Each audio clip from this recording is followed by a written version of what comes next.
আসসালামু আলাইকুম। দেখেন আমার টমেটো এত সুন্দর হয়েছে, মাশাআল্লাহ, খুবই সুন্দর হয়েছে।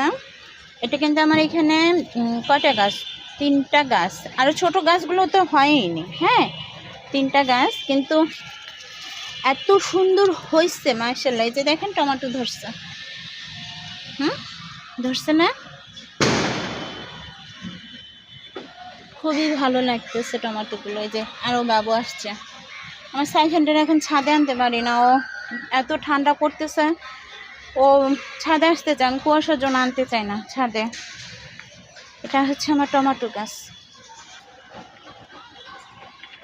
সবাই দোয়া রাখবেন আমি যেন সুস্থ থাকি, কারণ এই ঠান্ডা আমার খুব কষ্ট হয়। আমি যেন ভালো থাকি, সুস্থ থাকি। ভালো থাকবেন সবাই।